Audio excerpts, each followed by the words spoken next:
did is prior to coming here, we had a big profile tape meeting, what we call profile tapes, where each of our position coaches put together what they're looking for, at their respective positions, and it was very, very, very, very detailed.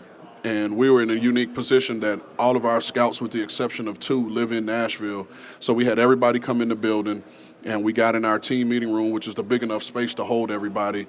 And we locked in for, I think we went with the offense first, and that was a day of 4 hours of where we were in the room going through each one, and then we went with the defense second, and then we'll meet with the special teams coaches when we get back. But again, that's all about us getting on the same page, being able to speak the same language, but then also us as scouts getting to know what the coaches need to make their scheme successful.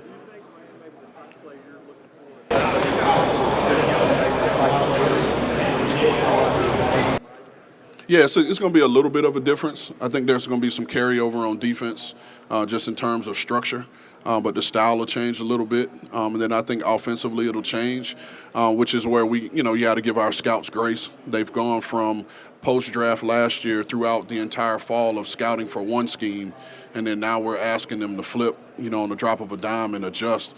And so our guys have done a really good job, and that's why we felt it was, important for them to be in those meetings to see that, and we're giving them the, the leeway to kind of go back and adjust their grades a little, to talk about guys that under the previous regime may not have fit, but they now fit us.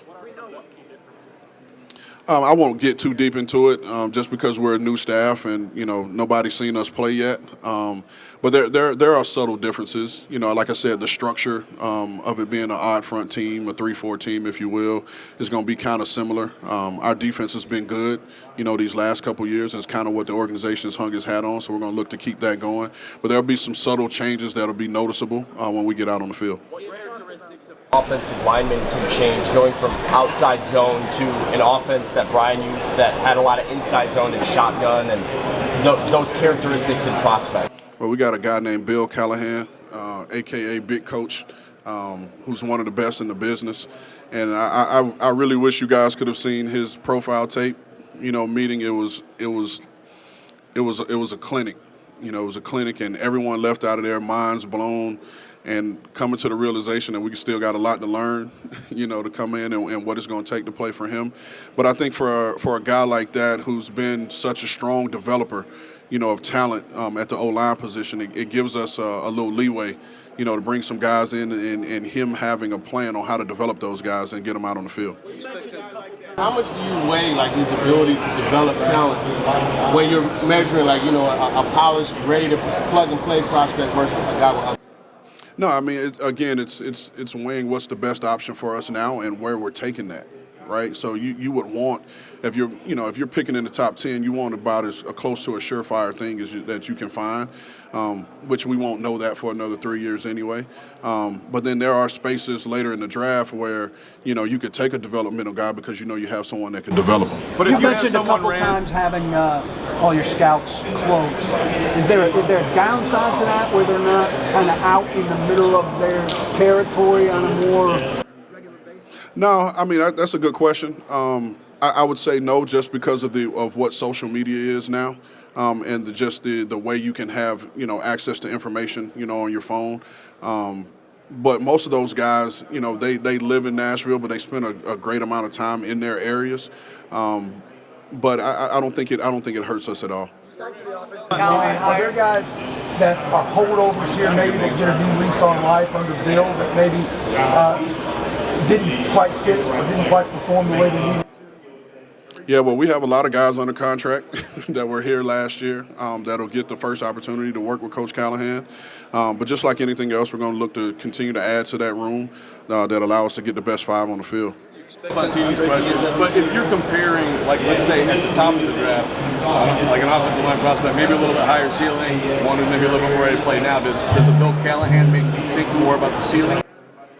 Well, again, I've never been in the draft room with Coach, with Big Coach, and how he sees it. But definitely take his advice. But ultimately, when we build it, we're going to build it for the best way of the entire organization, and not just so much focus on him and what he's looking for. Brian Callahan. 2 minutes left. Brian Callahan. Regular to be part of the guys that get an opportunity. Well, again, we'll cross that bridge when we get there.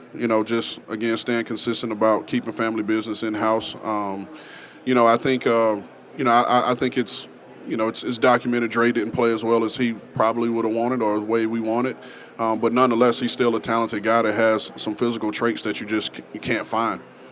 How you like where you are playing at the receiver position and changing the attack that they both behind it? Well, I mean, if you look at where Cali comes from, right, you have 3 to 4 guys that are in there a lot, and that are producers, and that's the receiver room is where we're going to continue to look to add some playmakers.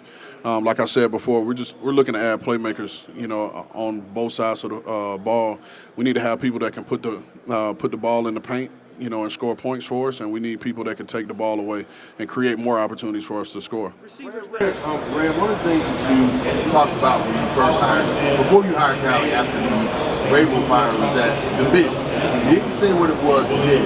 Can you talk about it now that you made the hire? Yeah, so our number one thing, again, is going to come back to getting the right people in the building. And like I'll forever say, you look at how we built this staff, it's going to be how we're going to build our football team with the right people. But there's an acronym I like to use, FIT. FIT, and where applicable, we want to be fast, instinctive, and tough.